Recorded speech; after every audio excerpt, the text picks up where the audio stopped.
llegar directamente a este asunto para poder explicar justamente lo que ustedes deben presentar. ¿Ok? Entonces, repito, desde la página 29 de las diapositivas número 1 hasta el final, son alrededor de 9 hojas que tienen que leerse. Y de la página y de la diapositiva número 2 tendrán que leerse también desde la 1, bueno, la 1 es título, hasta la número 10, que también son temas bastante generales, ¿ok? ¿Sí está claro? Por favor, les sugiero, les pido que hagan la lectura de eso. Recuerden, es posible que salga una pregunta de concepto de esos elementos, pero más vamos a ir con las preguntas de lo que va de aquí en adelante, ¿ok? ¿Estamos de acuerdo? Si es que hay preguntas de la lectura que van a hacer, pues por favor, para este jueves, me la presentan y vamos a ir resolviendo esas dudas que tengan, ¿ok? Pero bueno, yo creo que con lo que vamos a hacer ahora ya van a tener un poco más claro hacia dónde queremos ir. No sé si hay alguna consultita, chicos.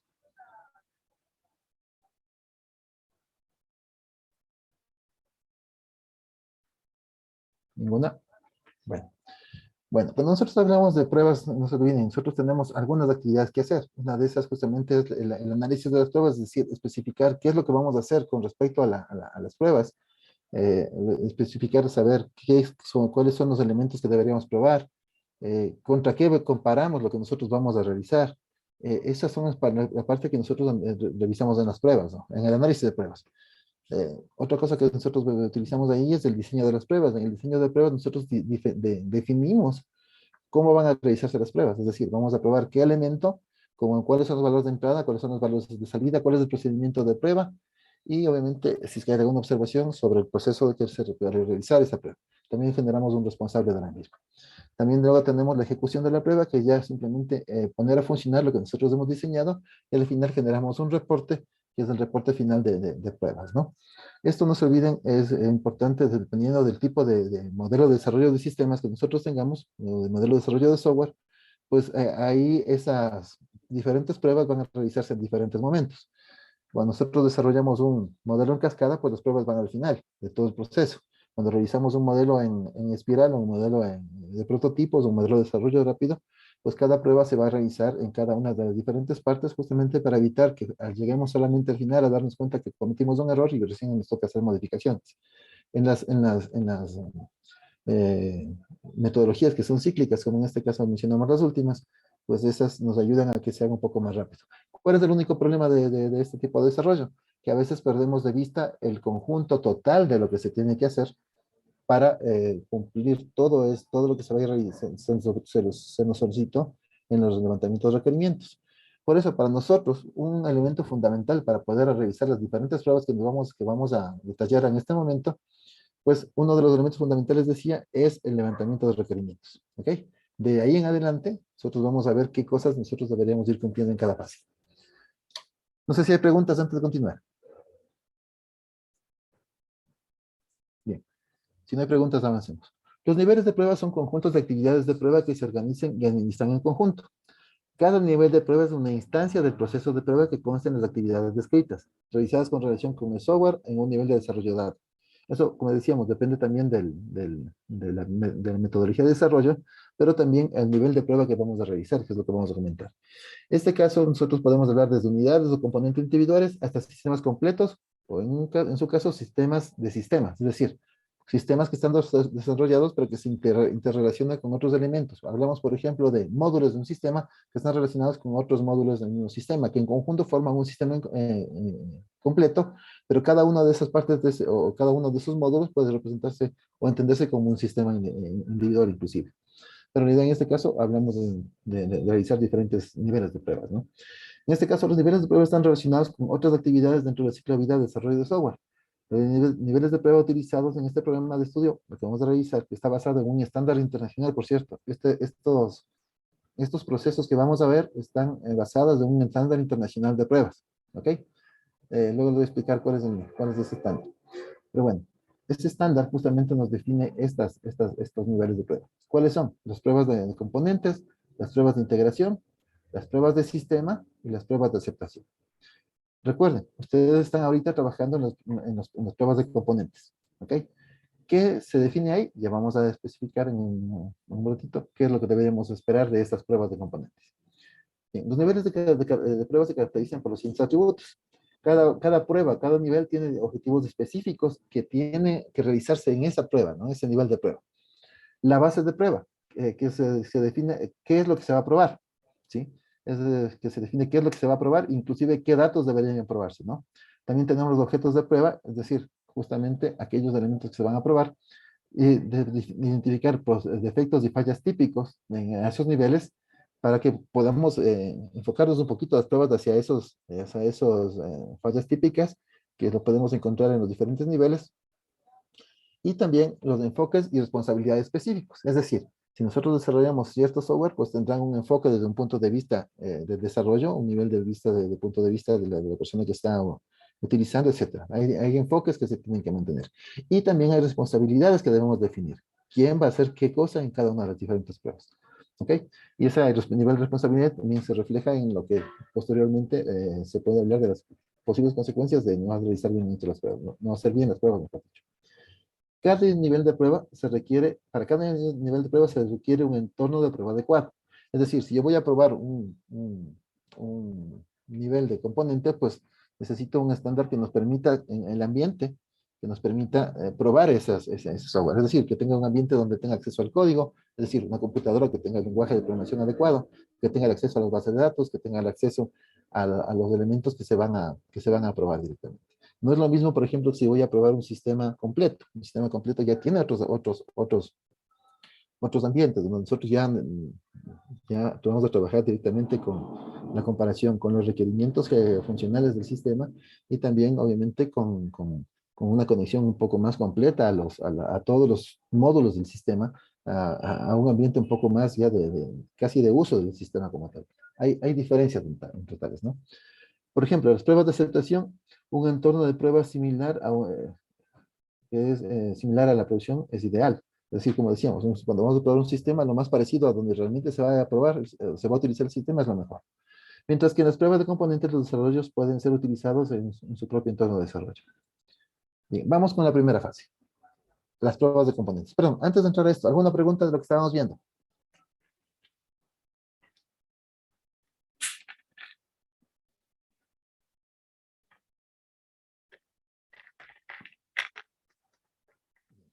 Las pruebas de componentes es el nivel más básico, ¿no? El nivel más básico porque vamos justamente a ir viendo a cada elemento que se va a utilizar en la programación, ¿ok? Para que funcione el sistema.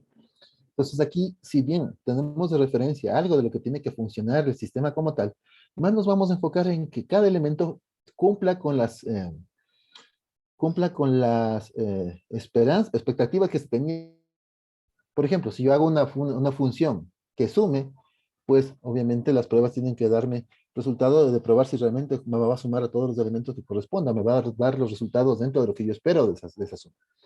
Ahora, inclusive dentro de la suma, por ejemplo, en este caso de la función suma que estoy dando como ejemplo, pues a lo mejor si yo tengo voy a hacer un programa de calculadora, y que es bastante básico, a lo mejor con dos decimales me funciona, o a lo mejor solamente con uno, me funciona bien. Pero si yo voy a un cálculo mucho más avanzado, una calculadora científica, pues la misma función suma a lo mejor requiere muchos más decimales para hacerlo. Entonces significa que yo cuando vaya a probar, tendría que verificar justamente hacia lo que queríamos probar, a lo que quería desarrollarse, cuál era el objetivo de ese elemento, y hacer inclusive las pruebas respecto a eso. Ah, en otros en un poco más de detalle significa lo siguiente. Si voy a hacer una calculadora estándar, como decía, entre uno o dos decimales me funcionaría. Significa que las variables que yo voy a utilizar, si lo defino con uno o dos decimales, funcionaría bien. Estaría dentro de lo esperado. Pero ¿qué pasa si yo voy a utilizar en una calculadora científica? Pues los números decimales definidos para las variables que estamos utilizando para devolver la suma o de los parámetros que pasamos para la suma, tienen que tener los números de decimales más completos de lo que nosotros necesitamos en el caso anterior. ¿Ok? Ese es un ejemplo rápido de esto. Bueno, ingresemos ya a la prueba de componentes. ¿Cuáles son los objetivos de la prueba de componentes? Es, Primeramente describamos un poquito. La prueba de componentes, también conocida como prueba de unidad o módulo, se centra en componentes que pueden probar por separado, ¿sí? Los objetivos de las pruebas de componentes incluyen reducir riesgos de errores, ¿no? Reducir riesgos en falla de cálculo, reducir riesgos en pérdidas de control del programa, eso es algo importante, Porque a veces nosotros nos olvidamos, por ejemplo, ¿qué pasa si hago una función de división? ¿Sí? ¿En qué momentos una función de división me puede dar errores, chicos? Dividido para cero. Exactamente, dividir para cero o para infinito, ¿cierto? En caso de infinito, nosotros no lo podemos manejar directamente en la función, a menos que pasamos un valor como infinito, pero obviamente no podríamos pasar porque no nos permitiría el mismo ambiente de desarrollo. Pero sí podemos generar una división. En el momento que la división me dé cero, en ese momento me va a dar un error, ¿cierto? Si yo no tengo un control, un elemento que me permita capturar el error que se produce, pues en ese momento el programa se me cuelga, ¿cierto? Entonces, ¿qué significa? Yo tengo que verificar justamente que el riesgo de ese tipo de procesos se vaya minimizando. Por lo tanto, el manejo de los errores o de las excepciones es un elemento importante dentro de las pruebas que nosotros vamos a realizar. ¿Qué pasa si yo, por ejemplo, en un sitio donde tengo que poner texto, pongo números, o al revés, pongo números donde pongo textos? Ahí también me puede generarse un error en el caso de que, por ejemplo, estoy pidiendo valores, estos valores les paso a una función, esa función quiere operar con letras, me va a dar un error, ¿cierto? Entonces, ¿cómo controlo que esos errores no me cuelguen en el programa? Pues justamente a través de estos elementos de las pruebas de componentes, ¿ok? Por ejemplo, aquí justamente hablamos de esto. Verificar los comportamientos funcionales y no funcionales del componente que esos comportamientos sean los diseñados y especificados. ¿Okay? Eso es importante. Generar confianza en la calidad del componente. Encontrar defectos en el componente y evitar que los defectos escapen a los niveles de prueba más altos. ¿A qué se refiere esto? Pues que si nosotros vamos a hacer las pruebas ahorita en el nivel de componente, tratemos de probar todo lo que se pueda, trataremos de encontrar todas las posibles fallas. ¿Para qué? Para que cuando pasemos al siguiente nivel, ya no tengamos o no encontremos en el siguiente nivel un error que debería haberse verificado en la prueba de componente. ¿Ok? Por ejemplo, ¿qué pasa si yo paso al siguiente nivel? Que es se me fue ahorita, perdón. Aquí está, las pruebas de integración. Entonces, ¿qué pasa si yo paso a otro nivel? Yo genero un libro contable. Y en un libro contable, en vez de poner un número positivo, por ejemplo, en un determinado elemento, coloco un número negativo, cuando no debería ser. Entonces, ¿qué es lo que podría pasar? A lo mejor cuando hago el cálculo ¿cómo se llama del balance, voy a tener un error. ¿Y eso por qué pasó? Porque a lo mejor no hicimos la validación adecuada a nivel de componentes. Entonces, ¿a qué nos referimos con esto? Pues que tratemos de encontrar todos los errores para que el siguiente nivel no nos genere algún error de ese tipo. ¿Ok? Puede pasar, sí, puede pasar, pero vamos a tratar de que sea lo menor posible, ¿no? Cuando nosotros hagamos realmente una prueba de componentes y los siguientes niveles no generen errores, pues creemos que hemos hecho el mejor trabajo posible. O sea, me refiero a errores del nivel que estamos probando, ¿no? ¿Preguntas? Ok. En algunos casos, especialmente en modelos de desarrollo incrementales e iterativos, como por ejemplo las metodologías ágiles, donde los cambios de código son continuos, las pruebas de regresión de componentes automatizadas juegan un papel clave en generar la confianza en que los cambios no han roto componentes existentes. ¿A qué nos referimos con eso?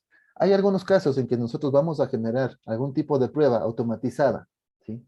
Y en función de encontrar los posibles resultados, podemos ir determinando cuáles eran los valores iniciales que podíamos haber utilizado.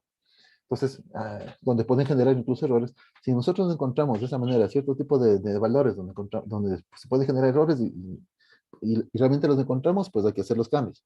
Pero si resulta que si probamos esto y luego nos damos cuenta que nos generan errores, pues hemos hecho un buen trabajo. ¿Ok? Las pruebas de componentes a menudo se realizan de forma aislada del resto del sistema. Según el modelo de ciclo de vida del desarrollo, el software y el sistema pueden requerir objetos simulados, virtualización de servicios, arneses, stubs y controladores. Las pruebas de componentes pueden cubrir la funcionalidad, por ejemplo, corrección de cálculos, características no funcionales, por ejemplo de búsquedas de fugas de memoria y propiedades estructurales, por ejemplo, pruebas de decisión. Ahora, aquí hay un elemento importante. Dependiendo inclusive del tipo de lenguaje que nosotros manejemos, habrá algunos tipos de procesos que son manejados directamente por la programación, o inclusive habrán algunos lenguajes que sean un poquito más alto, que ya solamente nos permitan utilizar ya cierto tipo de objetos o cierto tipo de elementos que ya manejan cierto tipo de controles. ¿A qué me refiero? Por ejemplo, punteros. ¿Sí? Cuando nosotros utilizamos Java o más que Java, C o C++, nosotros podemos utilizar punteros directamente apuntando a memoria, donde podemos generar pilas, colas, ¿cómo se llaman estos? Encadenamientos de una dirección, de doble dirección, etcétera. O sea, podemos manejar estructuras de datos programados por nosotros mismos. Pero lenguajes como por ejemplo Java, como mencioné hace un ratito, ya manejan esto a nivel de clases que controlan todos esos elementos. Nosotros solamente los usamos. ¿Ok? Entonces, dependiendo del tipo de componente que nosotros manejemos según el lenguaje que hayamos desarrollado, justamente tendremos algunas características que definirán cuál va a ser el tipo de pruebas que vamos a hacer. ¿Ok? Por ejemplo, en C o C++, si ustedes querían barrer o limpiar lo que hay en memoria, pues tenían que generar un proceso manual, que dentro de la programación se ejecutaba. Pero Java, por ejemplo, ya maneja algunos de esos procesos, no todos, algunos procesos hacen una limpieza de memoria en ciertos procesos. Por ejemplo, ustedes cierran o cierran un programa, ese proceso de limpieza lo hace automáticamente, pero en C++ no. Si ustedes quieren hacer un cierre del programa, por ejemplo, tienen que generar o llamar a un proceso que ustedes no pueden controlar de tal manera que haga directamente la limpieza en la memoria RAM para que no tengamos problemas después cuando se cierre el sistema. A lo mejor cuando se cierre el sistema, si no hacemos esta limpieza, vamos a encontrar que nuestra memoria se está utilizando gran cantidad de espacio que realmente no es útil porque ya se cerró el programa que lo utilizaba y se queda en memoria. ¿Ok? Entonces, ese tipo de cosas, dependiendo, como digo, del lenguaje, también es necesario saber qué se tiene que hacer. ¿Ok? ¿Alguna pregunta hasta aquí?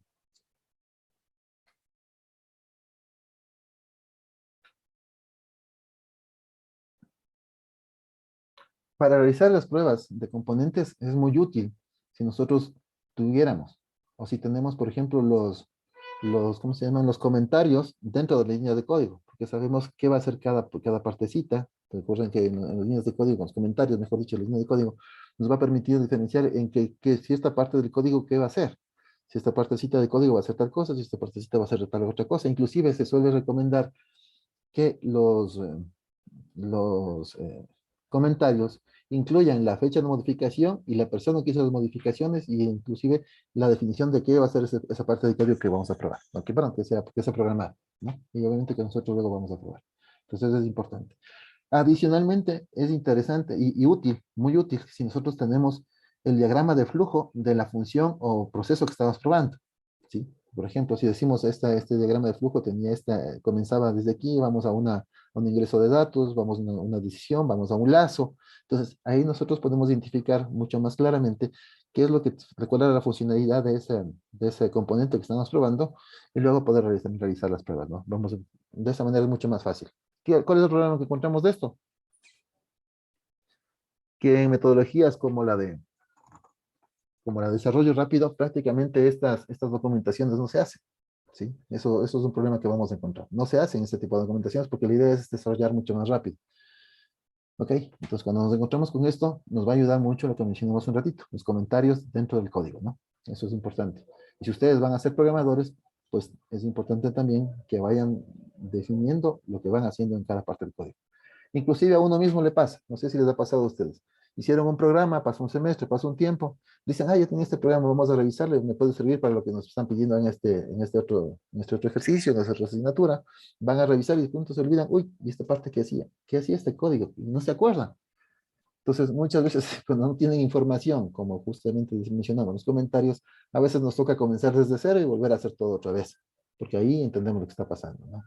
Para evitarnos eso, es una buena costumbre, como mencionaba, siempre ir eh, comentando, ¿no? Las líneas de código. Bien, decíamos que vamos a hablar también sobre la base de prueba.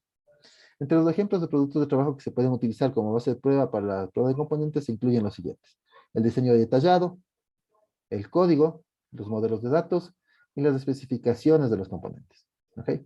El modelo de datos incluye, por ejemplo, si nosotros, recuerden que mencionamos que los componentes pueden variar dependiendo a qué nivel nosotros podemos acceder al código. Si nosotros accedemos a una ventana, ¿sí? Que tiene bastante programación dentro de sí, por ejemplo, voy a parar un ratito esto, para comentarios que me entiendan un poquito más de lo que quiero comentar.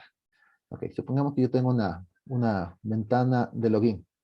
Ok, entonces aquí póngame el nombre, separen la letra. y genero un cuadro de texto, como ponga el nombre, o usuario, y póngame la clave, por ejemplo, y para la letra, en serio, o sea, y pongo aquí dos botones, ¿no?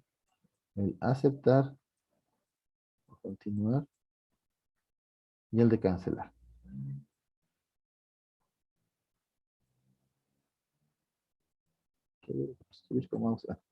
Listo. Entonces, supongamos que nosotros tenemos esto.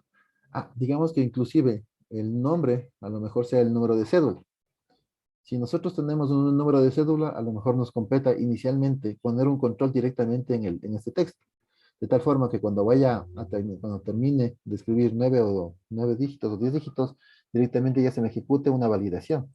Aquí puedo poner, por ejemplo, una validación dentro del código que se me ejecute eso. O simplemente cuando cambio de, de, de campo. Entonces me cambio de acá y de pronto en ese momento se lanza una validación de la cédula.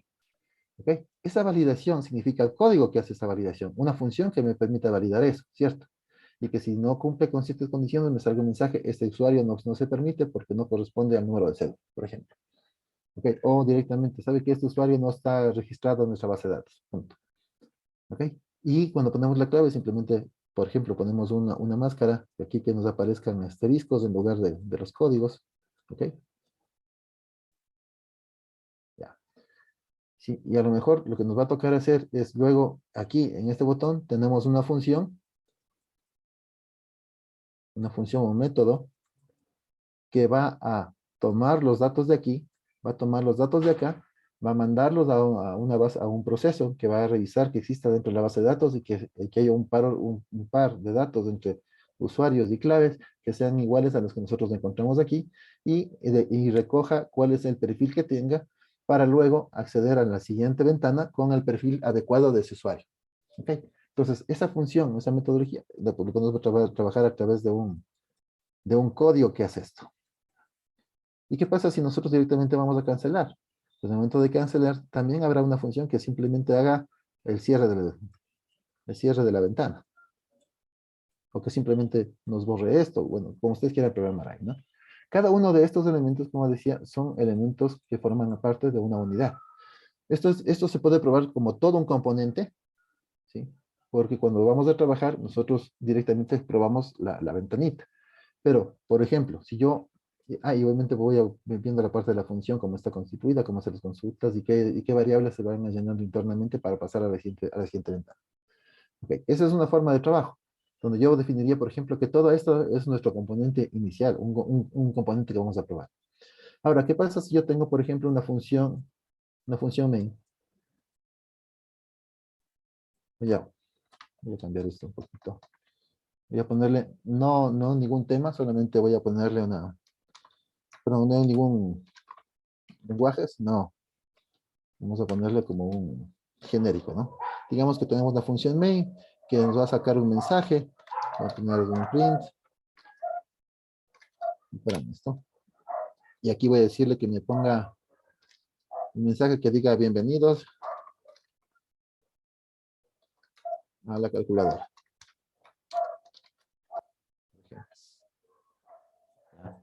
Y luego de esto, pues pongamos un print que va a recibir los valores que donde vamos a poner, ingrese un número, por ejemplo.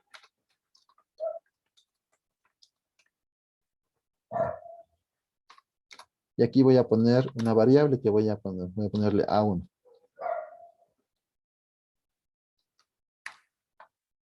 Estoy inventando, ¿no? Pues como digo, está bastante general, no identifica ningún lenguaje específico.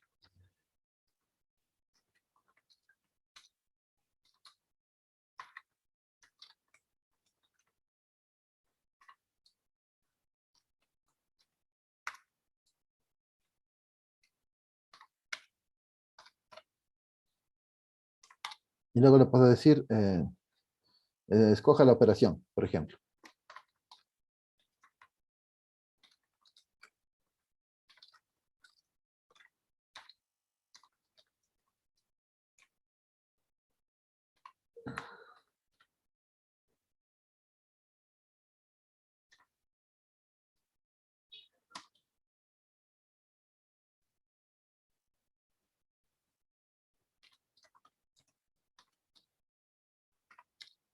Y aquí, por ejemplo, le voy a detectar cuáles son las opciones que tiene, ¿no? Voy a poner un print que diga opción 1,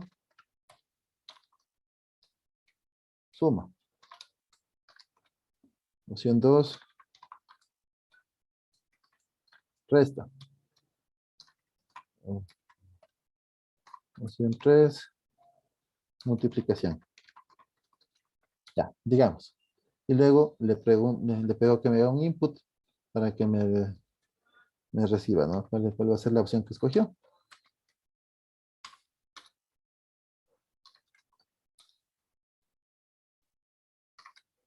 Y va a ser... Sí, me molesta.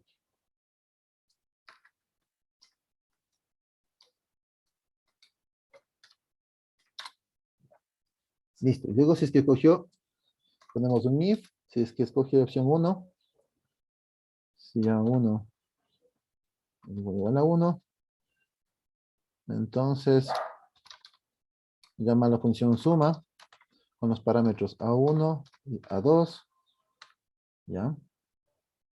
Un tipo.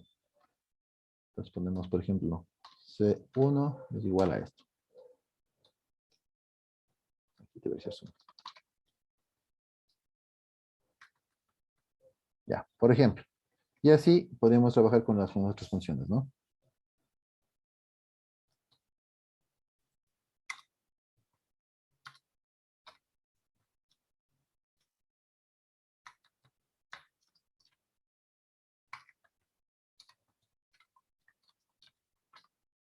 Multiplicación.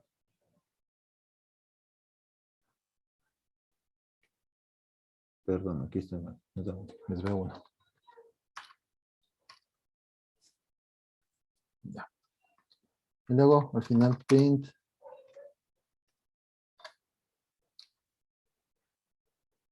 C1. Ok. Ya, este procedimiento solamente es un ejemplo. Hay muchos errores, pero bueno. Entonces, ¿qué es lo que pasaría aquí? Si yo tengo el acceso al código, ¿sí? Yo puedo saber que en alguna parte está definida una función suma, hay una función resta, hay una función multiplicación, a la cual le voy a pasar parámetros, y esos parámetros, dependiendo del tipo de expresión que nosotros decíamos, puede trabajar con enteros, puede trabajar con un decimal o puede trabajar con varios decimales. Eso dependería mucho de cómo nosotros definimos a cada una de las variables, ¿cierto? Entonces, yo en ese caso, si conozco por allá cuál es la función 1, la función suma, puedo saber que a esa función suma la tengo que probar de tal forma, cuáles son los datos de entrada y todo. Entonces, yo puedo separar aquí y puedo decir que mi componente específicamente al que voy a probar es la función suma. Puedo probar la función main, puedo probar la función resta, puedo probar la función multiplicación, etc. Y bueno, obviamente todas las funciones que están aquí. Como ven, esta parte es diferente al ejemplo que di anteriormente. Anteriormente teníamos toda una ventana que tiene un montón de componentes que en el momento que se presenta al cliente o a la persona, al usuario, pues se presenta como una unidad. En este caso, si bien nosotros vamos a presentarlo como una unidad, se va a ejecutar directamente la función main y luego voy a poder llamar a las otras funciones, pero yo puedo separarlas, yo puedo ir probándolas por separado. En la ventana, ¿puedo probar por separado el botón aceptar? Sí. ¿Puedo probar por separado el botón, el texto que está ingresado en el campo de usuario? Sí. Pero en la práctica se va a trabajar como unidad. Entonces, esa definición de cuál es nuestro componente básico es la que nosotros vamos a hacer en el momento que vamos a entender cómo funciona nuestro programa. ¿Ok? No sé si es que hay preguntas aquí.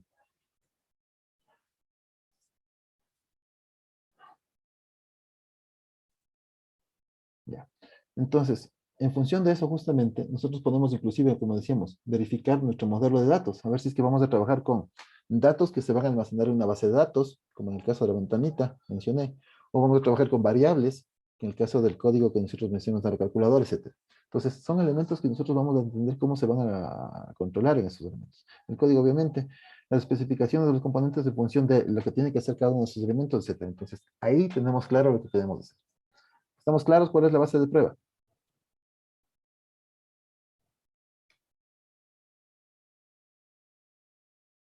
Chicos, Sí, sí.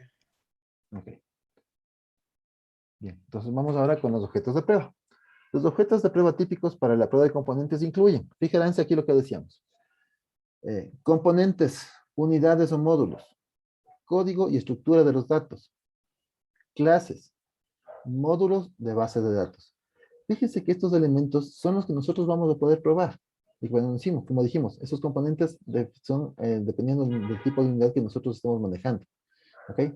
Pueden ser unidades o inclusive módulos, dependiendo de cómo se manejan como una estructura. Hay módulos que, por ejemplo, sean módulos de comunicación, módulos de red, que nosotros directamente a lo mejor no podemos o separarlos porque trabajan como una unidad. A lo mejor tendremos que probarlos como tal, como una caja negra, ¿no? Acuérdense que en este concepto, en este momento, nosotros, para este nivel de pruebas, podemos trabajar con pruebas de caja blanca o pruebas de caja negra. Si trabajamos con módulos, por ejemplo, como decimos, como una unidad, a lo mejor nos compete usar directamente pruebas de caja negra. Es decir, metemos datos y vemos que se sale, y vemos que sale. Y si es que esas salidas son las salidas que nosotros esperábamos. ¿Ok? O podemos directamente entrar a pruebas de caja blanca donde directamente vemos el código. Eso depende, cómo se vaya a realizar. ¿Ok? Pero sí nos compete en la mejor clase tener el código para entender cómo se está funcionando, verificar todo cómo debería funcionar y todo eso, ¿no? Las estructuras de los datos son importantes. Las clases, si es que estuviéramos trabajando con clases, pues también deberíamos definirlas cuáles son. Y obviamente si vamos a trabajar con clases, sabemos que las clases tienen una parte de datos y esos datos normalmente solamente pueden ser accedidos o modificados por los métodos que están asociados a esa clase. Entonces, en el momento que también trabajamos con clases, vamos a probar los métodos para que ver cómo se alteran los datos, etcétera. ¿Ok? Y tienen, bueno, algunas otras funcionalidades que ustedes ya conocen. Pero eso también necesitamos saber. Y eso también depende del lenguaje que estamos utilizando. ¿Ok? Y de pronto vamos a tener, como dijimos hace un ratito, módulos de base de datos, si es que fuera el caso, ¿no? Digamos, sobre los cuales tenemos que ingresar y todo eso. Y ver qué resultados se van almacenando en la base de datos, es importante. Porque si yo, por ejemplo, voy a guardar una variable que se supone que es de letras y estoy guardando números, ahí tengo un problema. Porque recuerden que esa correspondencia entre los datos que están manejando en la memoria RAM, en el momento que ejecutamos un programa, y si vamos a utilizar base de datos, tienen que estar relacionados con los mismos. Entonces, no voy a guardar un nombre y de pronto me aparecen números. Tiene que haber una relación entre esos. Esas pruebas también hay que tomarlas en cuenta. Ok, ¿cuáles son los defectos y fallas típicas que vamos a encontrar aquí? Aquí tenemos, por ejemplo, los siguientes, ¿no? Pueden ser funcionalidad incorrecta. Por ejemplo, no como se describen las especificaciones de diseño. De que las especificaciones de diseño decía que vamos a trabajar con dos decimales y en la respuesta entendemos que solo trabajamos con uno, que trabajamos con muchos, ahí tenemos un posible problema de especificación de diseño. O que en el momento de realizar la suma me dé valores incompletos o valores mal calculados. O lo peor, que no se controle no se controle, como decíamos, los errores. Generamos cierta información y en el momento que debería sacar un resultado, resulta que no se colgó el computador. Eso nos da un problema grave, ¿no? Problemas de flujo de datos, códigos de hojas de clase incorrectos también son importantes ir validando en esos campos. Y son los problemas que más comúnmente vamos a encontrar, ¿no? Por lo general, los defectos se solucionan tan pronto como se detectan, a menudo sin una gestión formal de defectos. Sin embargo, cuando los desarrolladores informan de defectos, esto proporciona información importante para análisis de la causa de raíz y la mejora del proceso. Okay. No se olviden, nosotros aquí, luego de la ejecución, nosotros ahorita estamos en la fase que les había solicitado, ustedes están planificando recién, todavía no estamos ejecutando. Vamos a planificar, vamos a decir estas son las pruebas, vamos a decir esos son los programas de actividades, y luego vamos a ejecutar esas pruebas en función de lo que se ha planificado en el cronograma, y de ahí vamos a obtener un resultado. Normalmente en la vida real, lo que va a pasar es que en el momento que vayan teniendo errores, se van directamente hacia la parte los programadores para que ellos inmediatamente resuelvan el problema. ¿Okay? Como en este caso la comunicación, como decíamos, es básica y el contacto con el programador es prácticamente directo. ¿Okay?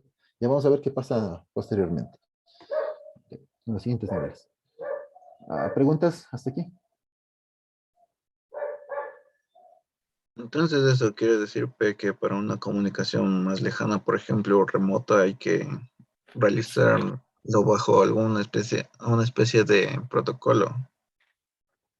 Pues sí, sí, sí. Por ejemplo, supongamos que estamos hablando de prueba de componentes, ¿sí? Directamente, o sabes, si encontramos una falla, el programador arregla. El momento que me devuelve, pues vuelvo a hacer las pruebas. Es posible que incluso tenga que cambiar las pruebas para no probar lo mismo. A lo mejor la primera vez ejecuto las mismas, pero añadiré pruebas adicionales para probar otras cosas, que a lo mejor no se probaron antes. Así fuera el caso, ¿no? En el caso que sea posible. Ya vamos a ver que en algunos casos eso se vuelve muy complicado. Pero ¿qué pasa cuando hacemos una prueba de sistemas? Cuando hacemos una prueba de sistema y encontramos un error, tenemos que verificar qué tipo de error fue. Si fue un error de integración de los módulos o si fue un error de algún componente. Como les dije hace un rato, nos resulta que a lo mejor nosotros ya probando el sistema, de pronto se nos cuelga el computador. ¿Y por qué se da eso? ¿Por qué se colgó? Aquí es mucho más difícil determinar cuál es la falla, ¿sí? Porque nos toca reírnos a veces que es una prueba, un error, porque los componentes que se están juntándose entre diferentes módulos están fallando, no se comunican bien, o si de pronto es una falla directamente de un proceso de programación, en un componente específico. Ahí tenemos que hacer un proceso un poquito más largo, ¿no?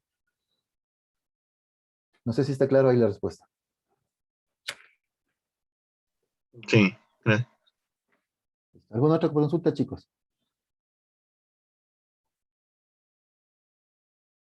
Ok, entonces pasemos. Ya, hablemos ahora de los enfoques de responsabilidad específicos. La prueba de componentes generalmente la realiza el desarrollador que escribió el código, ¿ok? Pero al menos requiere acceso al código que está probando. Los desarrolladores pueden alternar el desarrollo de componentes con la búsqueda y reparación de defectos. Los desarrolladores a menudo escribirán y ejecutarán las pruebas después de haber escrito el código del componente. Sin embargo, especialmente en el desarrollo ágil, la escritura de casos de prueba de componentes automatizados debe preceder a la escritura del código de aplicación. ¿Ok? Por ejemplo, considera el desarrollo basado en pruebas, TDD, perdón. El desarrollo impulsado por pruebas es altamente iterativo y se basa en ciclos de desarrollo de casos de prueba automatizados. Luego, construyendo e integrando pequeños fragmentos de código, luego ejecutando las pruebas de componentes, corrigiendo cualquier problema y refactorizando el código. Es decir, reconstruyéndolo. Este proceso continúa hasta que el componente sea construido por completo y pasan todas las pruebas de componente. El desarrollo impulsado por las pruebas es un ejemplo de un enfoque de prueba primero. Si bien el desarrollo impulsado por las pruebas se originó en Stream Programming, se ha extendido a otras formas ágiles y también a ciclos de pruebas secuenciales. ¿Ok? Entonces, aquí, como decíamos, ¿quiénes son las responsabilidades? ¿Quién tiene la responsabilidad de generar pruebas de componentes? Pues los programadores. Y como decíamos, habrá momentos en los que es posible, dependiendo del tipo de empresa, porque eso también es importante. Hay equipos que están desarrollando y que dicen, bueno, ahora ya terminé mi parte, eh, voy a probar. Recuerden que les decía, no es común ser juez y parte, ¿sí? Pero obviamente cuando voy haciendo mi trabajo ya voy probando. Lo que pasa es que digo, ya está todo bien y le paso a alguien más que pruebe. En lo posible no sea yo mismo otra vez, porque seguramente voy a hacer las mismas pruebas. Entonces yo, si tengo otro equipo de desarrollo, voy a probar lo que el otro equipo haya desarrollado y el otro equipo probará lo que yo desarrollé.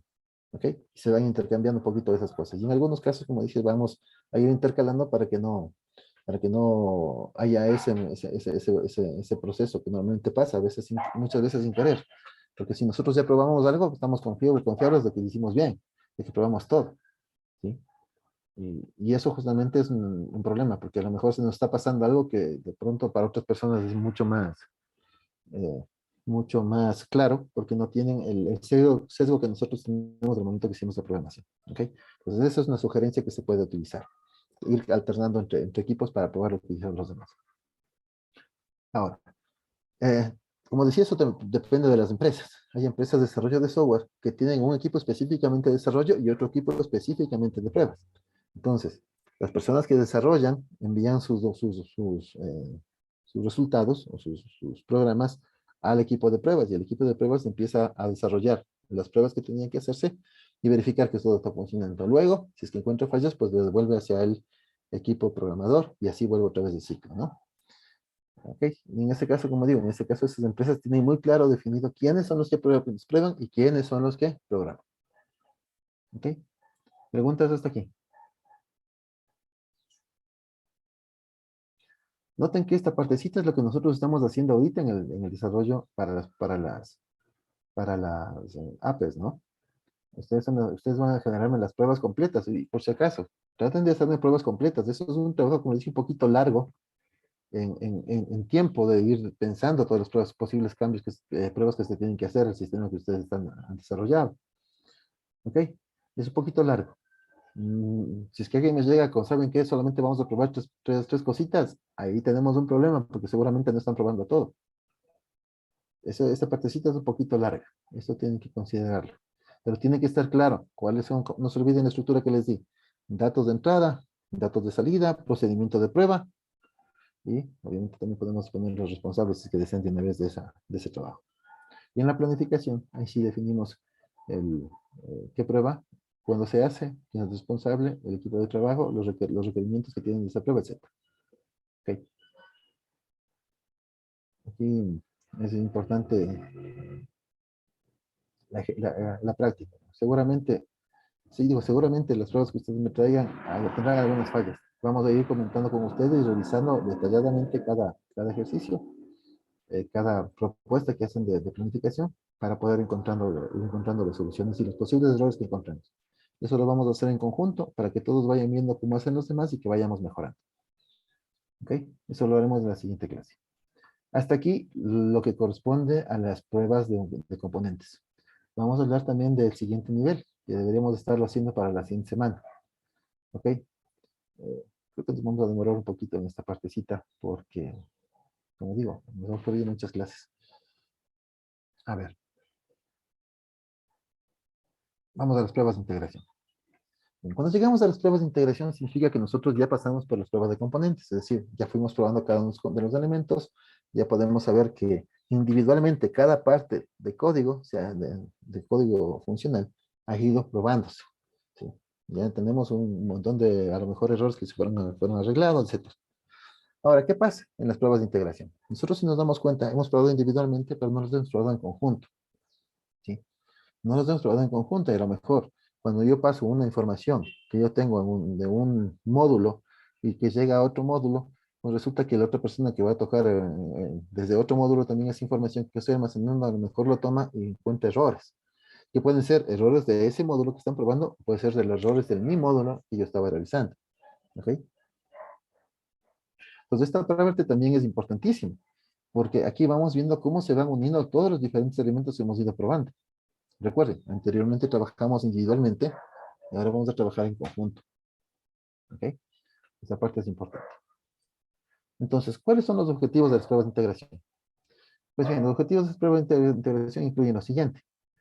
Reducir el riesgo, verificar si los comportamientos funcionales y no funcionales de las interfaces son los diseñados y especificados, generar confianza en la calidad de las interfaces, encontrar defectos que pueden estar en las interfaces mismas o dentro de los componentes de sistemas. Y otro objetivo es evitar que los defectos escapen a niveles de prueba más altos. Es bastante parecido al anterior. Fíjense que también estamos hablando de que vamos a tratar de encontrar los errores aquí para que cuando lleguemos a los otros dos niveles que vienen, no haya errores. ¿Sí? Eso vamos a tratar de hacer. Al igual que con las pruebas de componentes, en algunos casos las pruebas de regresión de integración automatizadas brindan la confianza de que los cambios no han roto interfaces, componentes o sistemas existentes.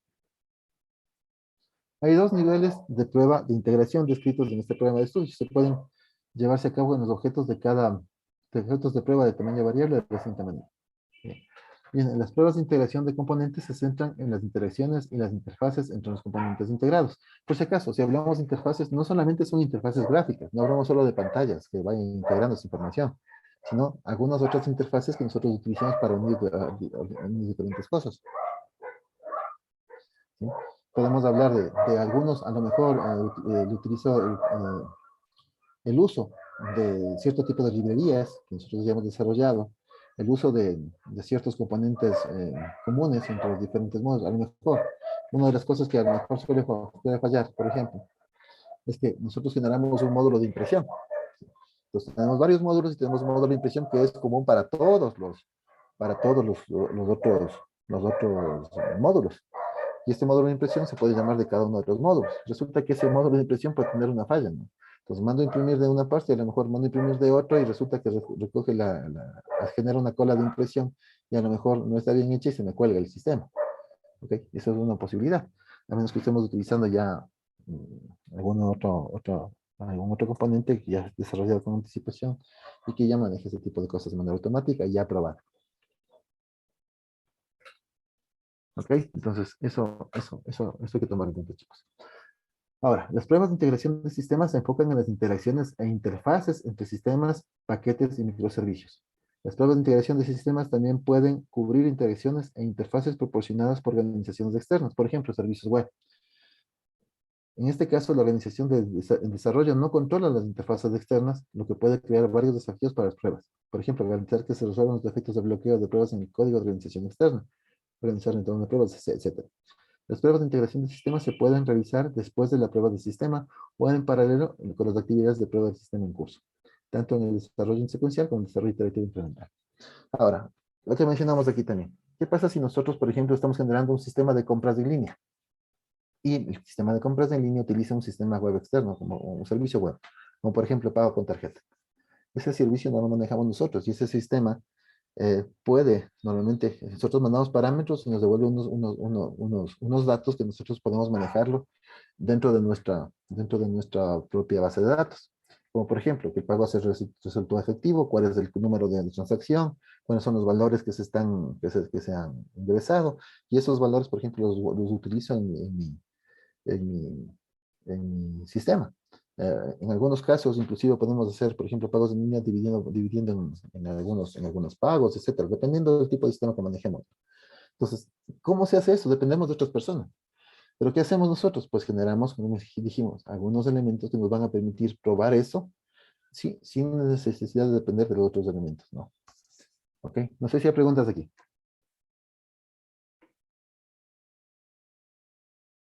Recuerden, el objetivo de la prueba de integración es ir revisando cómo trabajan los componentes que nosotros ya probamos anteriormente, pero ya integrados, ¿no? Esa parte es importante. ¿Algo más, chicos?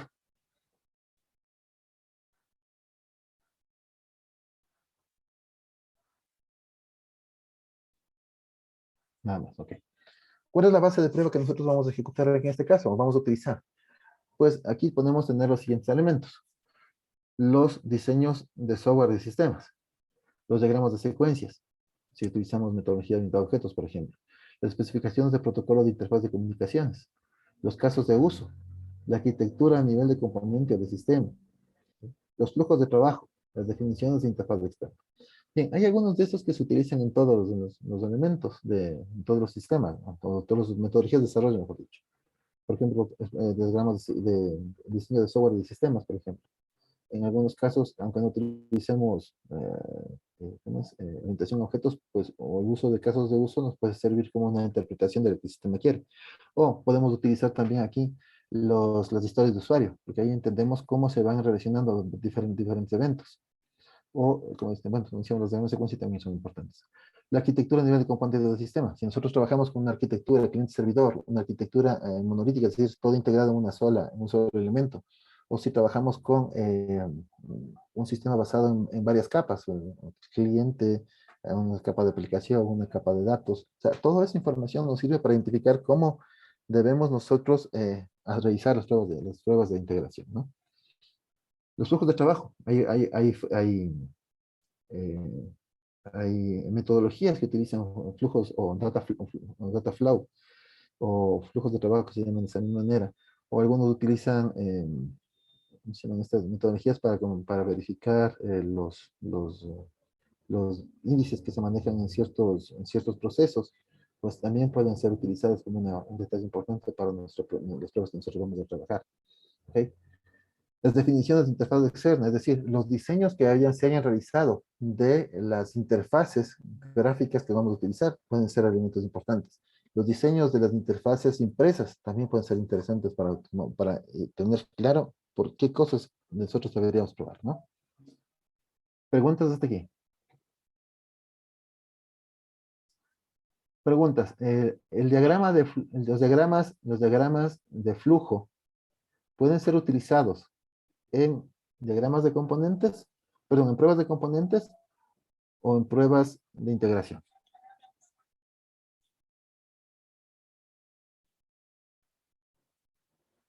¿Dónde usaría diagramas de flujo? De integración. No en componentes, aunque sí se podría usar en ambas, solo Ya. que las de integración serían como que más literales. ¿Cuándo utilizaríamos a nivel de componentes y cuándo utilizaríamos a nivel de integración? La respuesta que me dieron está muy bien. Se puede utilizar en los dos casos. Pero ¿cuándo utilizan en un caso y cuándo utilizan el otro?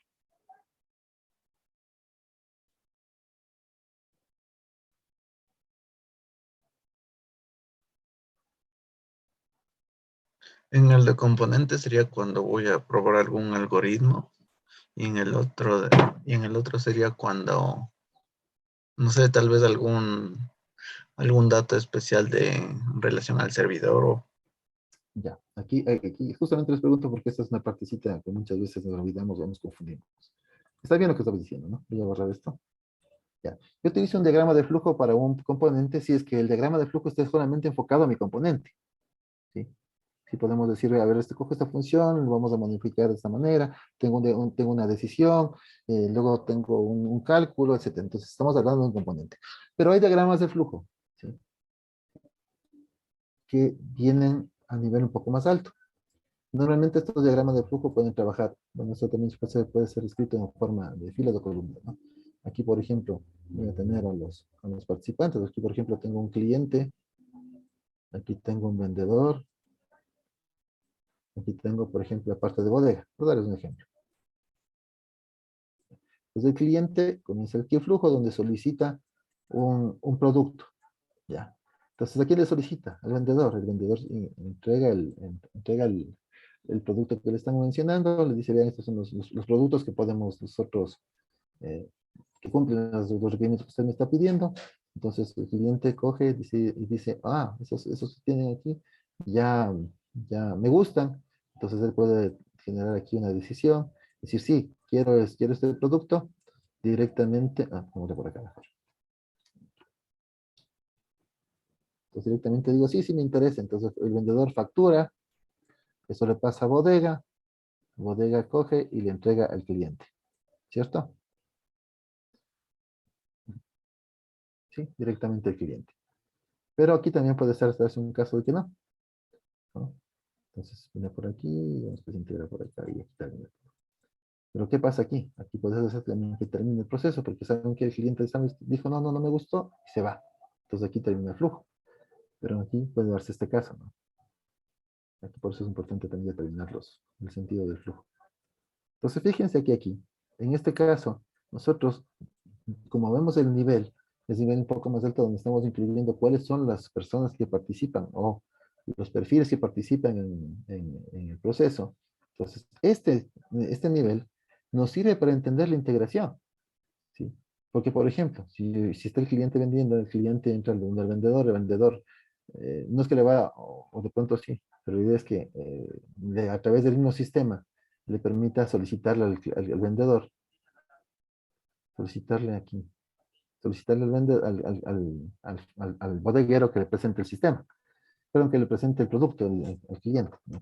Entonces, entonces no está bien hecho, por si acaso llegan muchas fallas, pero más o menos que tengan secuencia. Entonces aquí yo tengo claramente cómo estaría integrándose la parte entre el vendedor y el bodeguero, y si es que fuera un sistema de venta en línea, pues también a lo mejor estoy integrando la parte del cliente con el vendedor. Este diagrama me sirve justamente para eso, para ver cómo se integran los diferentes sistemas de los diferentes módulos que forman parte del sistema. ¿Okay? Ahora, si yo genero, como decía, un diagrama específicamente para una función, para un componente, pues obviamente, dependiendo de ese nivel, voy a probar solamente el componente. ¿Sí estamos claros? Entonces, como ustedes dijeron, sí, me puede servir para los dos casos tranquilamente, dependiendo del nivel, ¿no? ¿Estamos de acuerdo? Sí, Entonces, son elementos importantes. Fíjense que todos estos diagramas, ¿sí?, son sugerencias según el tipo de modelo de desarrollo de software que ustedes hayan escogido, que se solicitan y que normalmente se hacen. ¿Qué pasa con los modelos de desarrollo rápido? Eso es importante de recordar.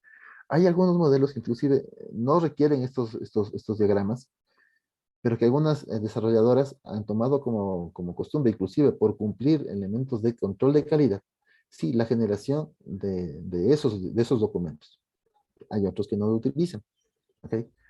Pero ¿qué pasa con una metodología más tradicional? La metodología más tradicional, como en cascada, siempre pide documentaciones, por eso es un poquito más larga y todo, pero siempre pide documentaciones y suelen tener esa información para poder desarrollar las pruebas, ¿no?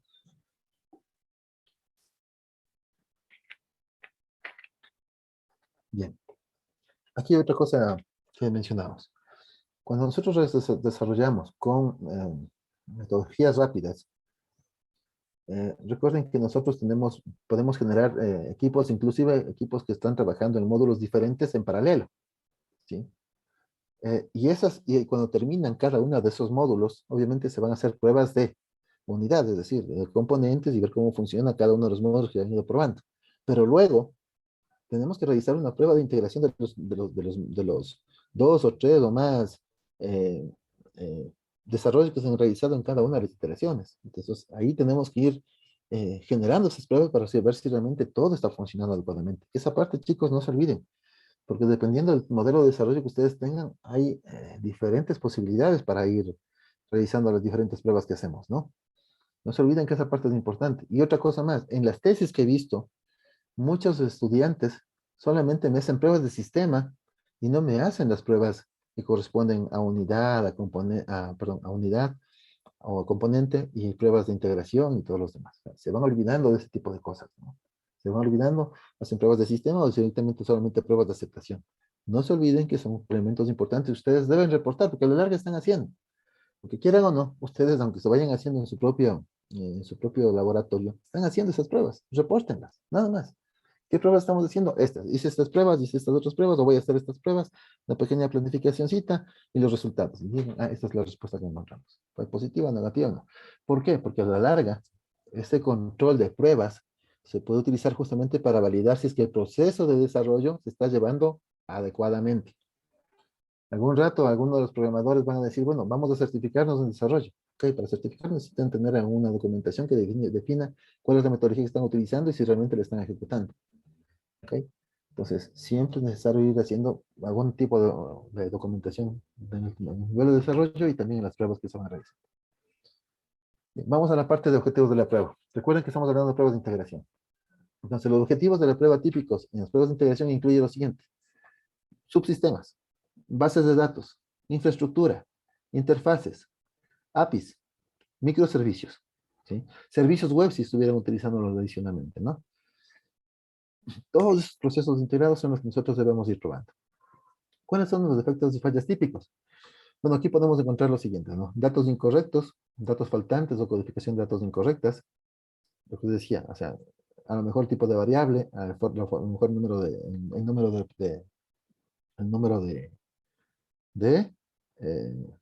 decimales que estamos pasando. A lo mejor yo utilizo un tipo de datos enteros o flotantes con una estructura en mi programación como variable, y el dato que voy a almacenar, a lo mejor puse otro tipo de datos flotantes. ¿Sí? A veces inclusive cambia. Recuerden que nosotros cuando vamos a trabajar en base de datos, podemos definir, por ejemplo, para enteros, perdón, eh, para decimales, tengo algunos tipos de datos que tienen diferentes longitudes, que tienen diferentes comportamientos. Y lo mismo pasa en la programación. A lo mejor está un poco más restringido ahí, pero en la base de datos puede haber diferencia. Y cuando vamos a almacenar nuestros datos, los que están guardados con un tipo de información, guardamos en la base de datos y se nos va a almacenar una información cambiada. ¿Por qué? Porque a lo mejor los tipos de datos no coinciden. Esas pruebas también hay que hacerse, chicos. Son importantes. Muchas veces nos equivocamos y podemos tener problemas. ¿Ok? Entonces, eso es importante también trabajar. Los ejemplos de efectos y fallas típicos para las pruebas de integración de sistemas incluyen lo siguiente: estructuras de mensajes inconsistentes entre sistemas, datos incorrectos, datos faltantes o codificación de datos incorrectas, discordancias de interfaces. O sea, se planteaban que iban a tener este funcionamiento, esta forma, y resulta que en la práctica se hicieron de manera diferente. Fallos en la comunicación entre sistemas. Fallas de comunicación no manejadas o manejadas incorrectamente entre sistemas. Supuestos incorrectos sobre el significado, las unidades o los límites de los datos que pasan entre sistemas. Incumplimiento de las normas de seguridad obligatorias. ¿Okay? Aquí suele también pasar que algunas veces nosotros en el momento del diseño decimos, no, vamos a trabajar con la seguridad que corresponde a cada perfil de usuario. Pero resulta que en la práctica algunas personas dicen, no, esto va a estar muy complicado, ¿saben qué? Voy a trabajar solamente con un usuario general y en las interfaces voy a controlar los accesos que tengan la información. ¿Sí? Algunas personas lo hacen de esa manera. ¿Ese es un error? Sí, es un error enorme porque genera un hueco de seguridad enorme. Esos errores también hay que confirmarlos, ¿no? Verificarlos en la integración de información.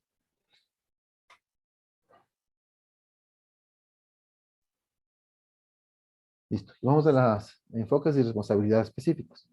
Las pruebas de integración de componentes y las pruebas de integración de sistemas deben concentrarse en la integración en sí. Por ejemplo, si se integra el módulo A con el módulo B, las pruebas deben centrarse en la comunicación entre los módulos, no en la funcionalidad de los módulos individuales, ya que esto debe haberse cubierto durante la prueba de componentes. Si se integra el sistema X con el sistema Y, las pruebas deben centrarse en la comunicación entre sistemas y no en la funcionalidad entre sistemas individuales. ¿Sí? Ya que esto debería haberse cubierto durante las pruebas de sistema. Son aplicables los tipos de pruebas funcionales, no funcionales y estructurales. Las pruebas de integración de componentes suelen ser responsabilidad de los desarrolladores. Las pruebas de integración de sistemas son generalmente responsabilidades de los evaluadores. Recuerden que esta parte también es importante, ¿no? Decíamos que antes nosotros podíamos tener equipos específicamente dentro de los programadores que pueden ir probando. Pero aquí directamente las pruebas de integración ya son pruebas de los que hacen los evaluadores. ¿Se acuerdan que les decíamos? Nosotros podemos tener otro equipo, que muchas empresas tienen directamente equipos de evaluación. Aquí necesariamente se tienen que tener un equipo de evaluación. ¿Okay? Aquí sí necesariamente tienen que tener un equipo de evaluación. Idealmente, los evaluadores que realizan las pruebas de integración en el sistema deben comprender la arquitectura del sistema y haber influido en la planificación de la integración. Si las pruebas de integración y la estrategia de integración se planifican antes de que se construyan los componentes de los sistemas, estos componentes de los sistemas se deben construir en el orden requerido para las pruebas más eficientes. Las estrategias de integración sistemática pueden basarse en la arquitectura del sistema, por ejemplo, de arriba hacia abajo o de abajo hacia arriba. Tareas funcionales, secuencias de procesamiento de transacciones o algún otro aspecto del sistema o componentes. ¿Okay? Para simplificar el aislamiento de defectos y detectarlos de manera temprana, la integración normalmente debe ser incremental, es decir, una pequeña cantidad de componentes o sistemas adicionales a la vez, en lugar del llamado diván, es decir, que se integran todos los componentes o sistemas de un solo paso. El análisis de riesgos de las interfaces más complejas pueden ayudar a enfocar las pruebas de integración. Cuando mayor sea el alcance de integración, más difícil será aislar los defectos de un componente o sistema específico, lo que puede generar un mayor riesgo y tiempo adicional para la resolución de problemas. Esta es una de las razones por las que la integración continua, donde el software se integra componente por componente, es decir, una integración funcional, se ha convertido en una práctica común. Esta integración continua a menudo incluye pruebas de regresión automatizadas y idealmente en múltiples niveles de prueba. ¿Ok? Hasta aquí preguntas.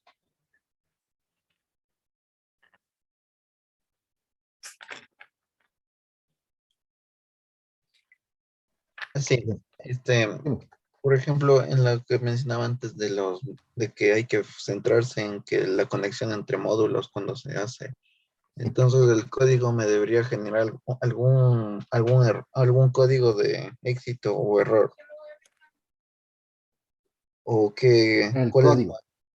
Ya, sabes que si es que ya tiene un control de ese tipo de error, pues claro, ya es que el nivel de componente se probó y ya no sale que hay un error y nos va a permitir ejecutarse. Pero ¿qué pasa, por ejemplo, si yo eh, voy a almacenar, digamos que voy a generar un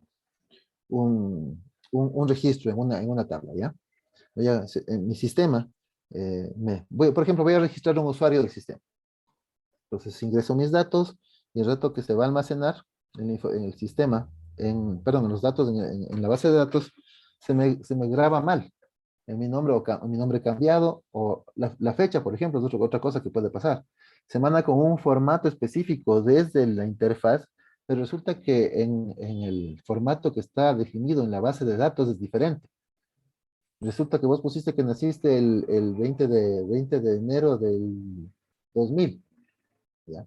Y resulta que el rato que vas a ver en la base de datos, te apuesto que naciste el 28, el 30 de febrero del año 1950, por ejemplo. ¿Sí? ¿Por qué pasa esto?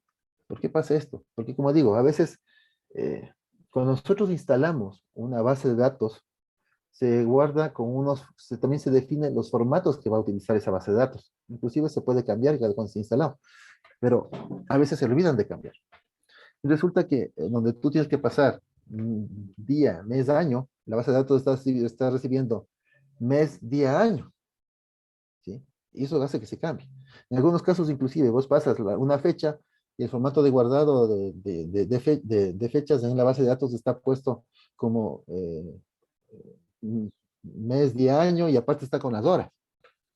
Entonces te puede generar errores graves En el momento que tú guardas esta información y te das cuenta que, chuta, se guardó algo bastante mal. Entonces ahí, por ejemplo, no me va a salir un error directamente en la base de datos, perdón, o en la pantalla. Pero cuando voy a revisar la información que está en la base de datos, me doy cuenta que está hecho en relajo. No sé si les ha pasado eso. De pronto instalan una base de datos en inglés y con el formato inglés también, formato real. Resulta que guardan información y se les cambia las fechas. No sé si les ha pasado eso, ¿no? Alguna vez sí me pasó a mí. En una base de datos Oracle, me acuerdo.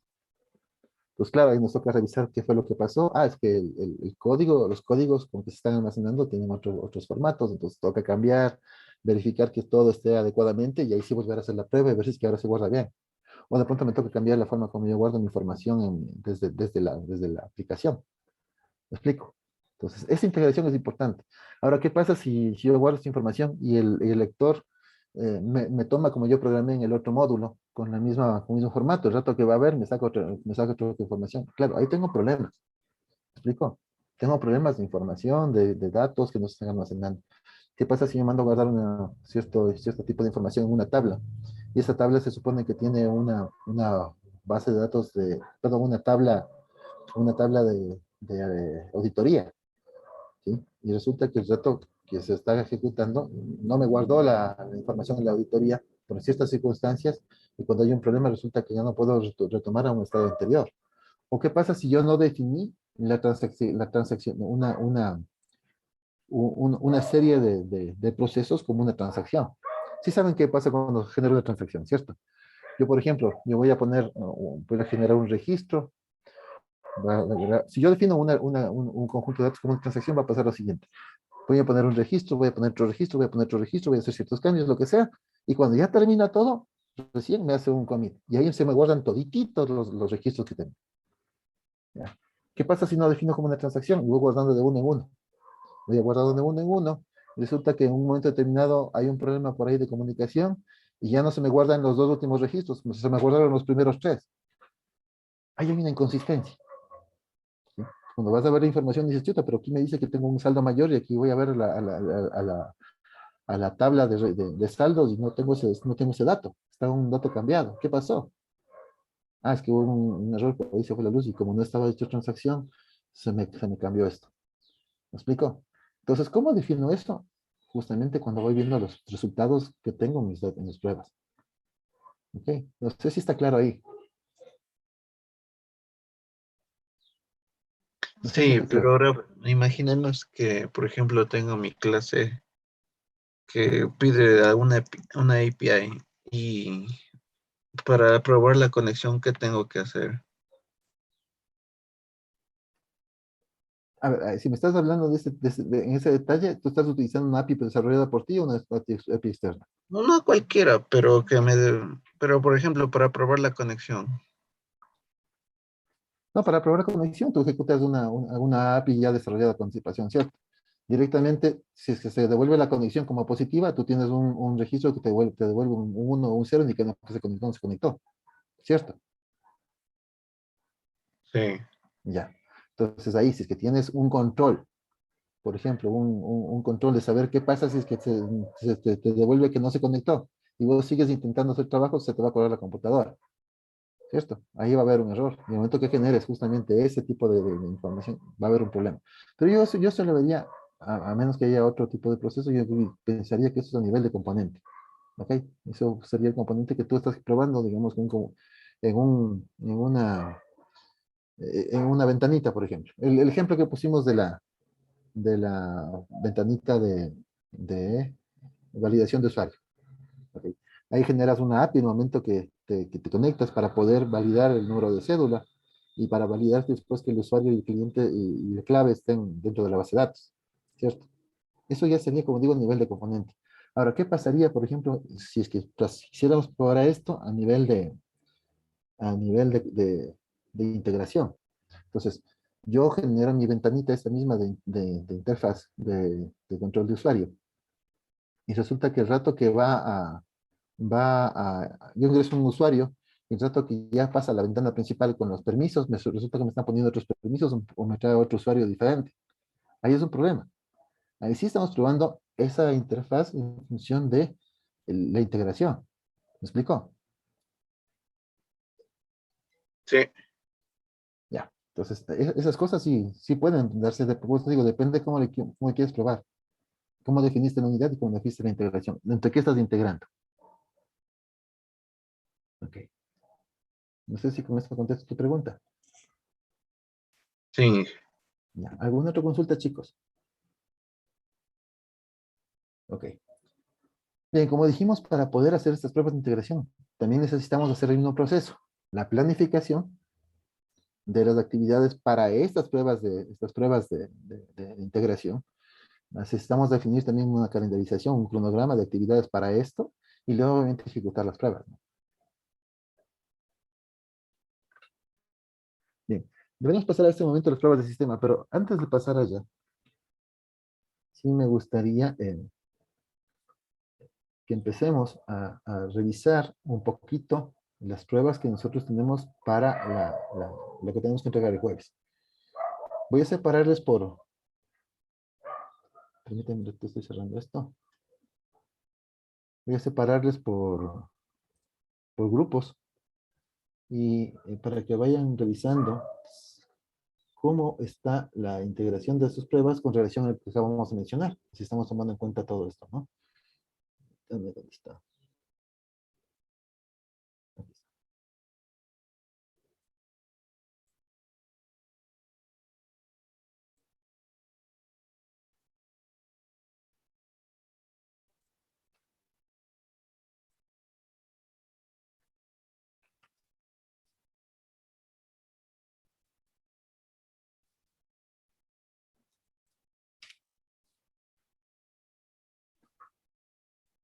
Un ratito, por favor. Tengo que ver otros grupos.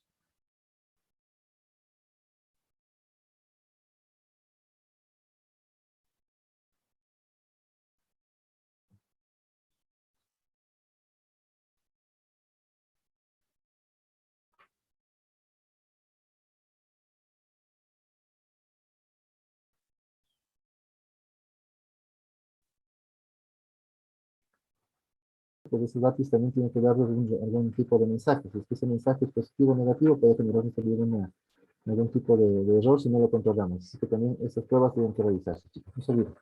Nos vemos el día jueves, ¿no?